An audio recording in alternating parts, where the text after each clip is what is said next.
You're watching South Asia Newsline, and here are the top stories we are tracking for you on Monday, the 2nd of June. Paraguay's President Pena begins historic 3-day state visit, holds talks with PM Modi. Russia officially accepts Taliban-nominated ambassador to Moscow. Nepal's Rato Machindranath Jatra ends with sacred Bhoto display.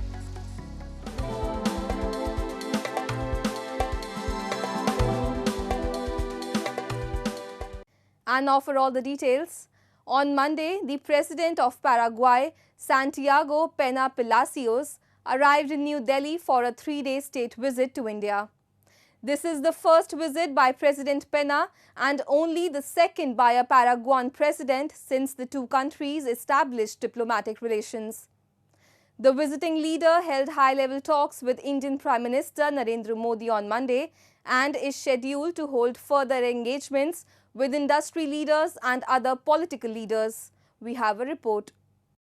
President of Paraguay, Santiago Peña Palacios, on Monday arrived in New Delhi for a 3-day state visit to India. The visit, which the only second by a Paraguayan president, comes on the invitation of Prime Minister Narendra Modi. He held delegation-level talks with Indian Prime Minister and discussed enhancing cooperation in the fields on agriculture, pharma, technology, renewable energy, health, critical minerals, railways and people-to-people contacts. In a show of solidarity, President Peña also condemned the recent terrorist attack in Pahalgam and expressed solidarity with the Indian people. मेरा विश्वास है कि आपसी सहयोग से हम साझी समृद्धि का मार्ग प्रशस्त करेंगे। एक्सेलेंसी, हमारे पास आर्थिक सहयोग सहित डिजिटल टेक्नोलॉजी, क्रिटिकल मिनरल्स, ऊर्जा, कृषि, स्वास्थ्य, डिफेंस, रेलवे तथा स्पेस जैसे क्षेत्रों में सहयोग के नए अवसर हैं। Earlier in the day, President Peña paid homage to Indian freedom fighter Mahatma Gandhi at Ragat. The Paraguayan president, who is accompanied by a high-level delegation comprising ministers, senior officials, and business representatives, is further scheduled to visit Mumbai, interacting with representatives from industries, startups, along with political leadership. Concluding his visit, he will depart from Mumbai in the evening of June 4th. As India intensifies its diplomatic outreach following Operation Sindoor, parliamentarian Ghulam Ali Khatana, a member of the all-party delegation in London, sharply criticized Pakistan for its role in supporting terrorism. Speaking in London, Khatana accused Pakistan of begging one side and spreading terrorism on the other, highlighting its duplicity. Echoing this sentiment, BJP MP Samik Bhattacharya emphasized that India does not approach the world with a begging bowl, but is instead raising global awareness about the threat of terrorism. He warned that the challenges India faces from terrorism could soon affect other nations if not addressed collectively. Bhattacharya further asserted that India is capable of decisively countering terrorism without requiring external mediation. The all-party delegation led by BJP MP Ravi Shankar Prasad arrived in London on Saturday after engaging with leaders in France, Italy and Denmark as part of India's global outreach program to underscore its unwavering stance against terrorism. This initiative follows Operation Sindoor, a military operation launched on May 7, 2025 in response to the April 22, 2025 Pahalgam terror attack that claimed 26 lives. The operation targeted 9 terrorist hideouts in Pakistan and Pakistan-occupied Kashmir, demonstrating India's zero-tolerance policy toward cross-border terrorism. In a copycat move, Pakistan has also dispatched its own delegation to the United States to gain support for its narrative. We have lost more than 40,000 innocent people of Kashmir for the last 3 decades. They are killing us. Everybody they are killing. They are killing Muslims. They are killing Hindus. They're killing Sikhs, they're killing innocent, they're killing laborer.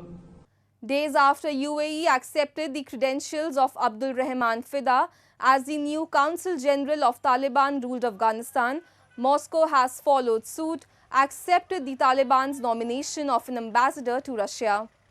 The development was confirmed by the Taliban's foreign ministry on Sunday. In April this year, Russia, which designated Taliban a terrorist organization for over 2 decades, lifted its ban on the Taliban, making a way for both countries to improve relations. China in 2023 became the first country to accept a diplomat at ambassador level from the Taliban, and several countries have since followed. Earlier on Friday, Pakistan has also announced an upgrade in diplomatic ties with Kabul, designating an ambassador for its diplomatic mission in Afghanistan. As of now, both Pakistan and Afghanistan's top envoy is chargé d'affaires, which is a lower-level official than ambassador. No country so far has formally recognized the Taliban-ruled government after it overtook Afghanistan in 2021. Diplomats and experts have, however, said presenting ambassadorial credentials to a foreign head of state signals a step towards recognition.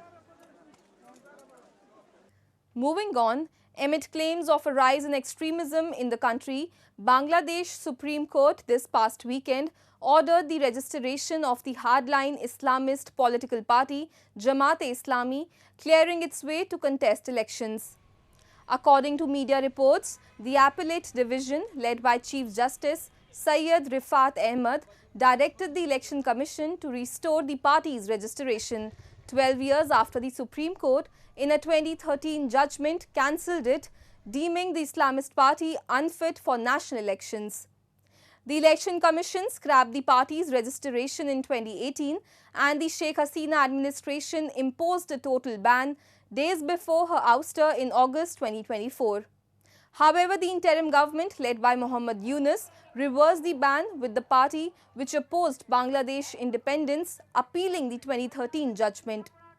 While the hardline Islamist party has been unbanned in Bangladesh, the Yunus administration has disbanded the Sheikh Hasina-led Awami League.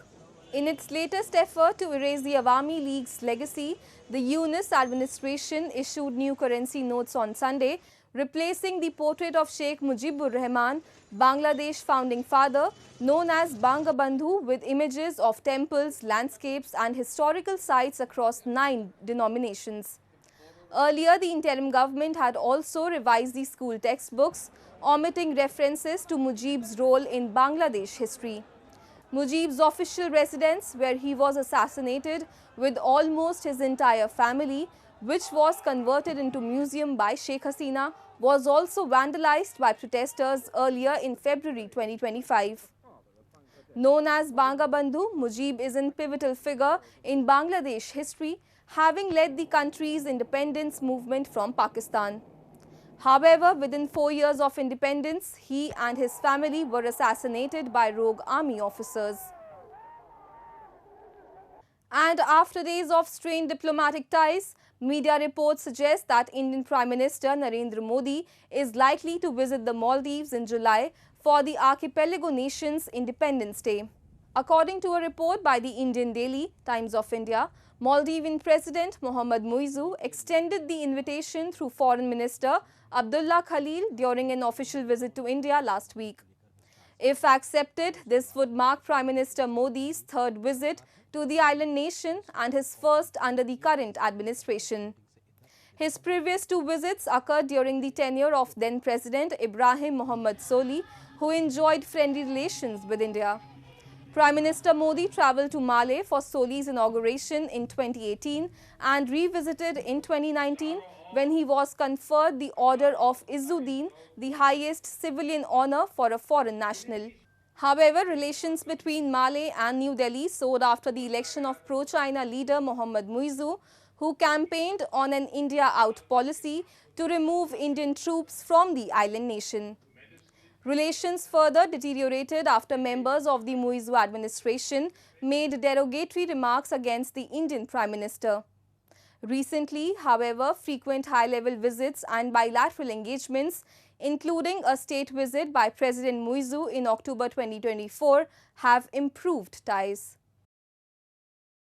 In Nepal's Kathmandu Valley, thousands gathered to celebrate the Rato Machindranath Jatra, a months-long festival that ended with a sacred ritual, the display of an unclaimed jewel-studded bhoto awaiting its rightful owner for centuries. Take a look. Nepal's ancient Rato Machindranath Jatra, one of the longest chariot processions in the Kathmandu Valley, concluded on Sunday with the ceremonial display of the jewel-studded bhoto at Jawalakhel in Lalitpur.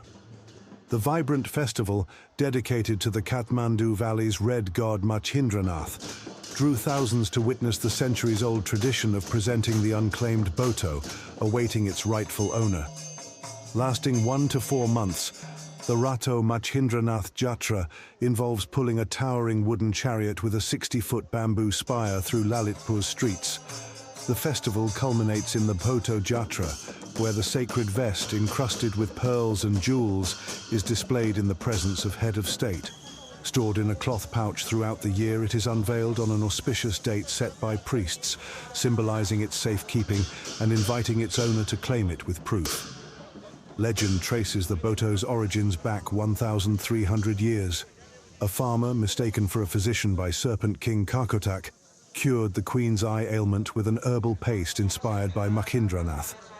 In gratitude, Karkotak gifted him the vest.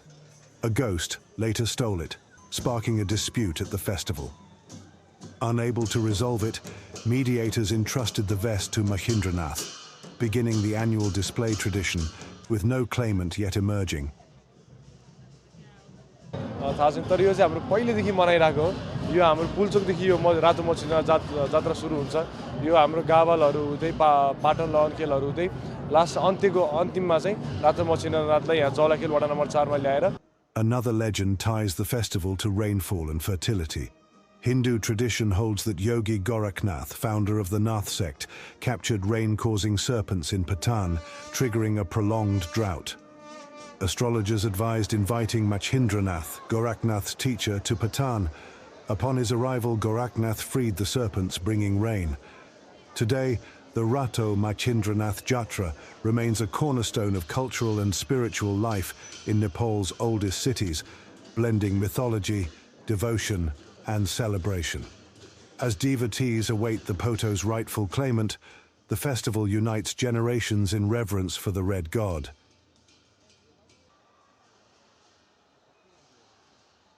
That's all in tonight's edition. We will see you same time tomorrow. Good night.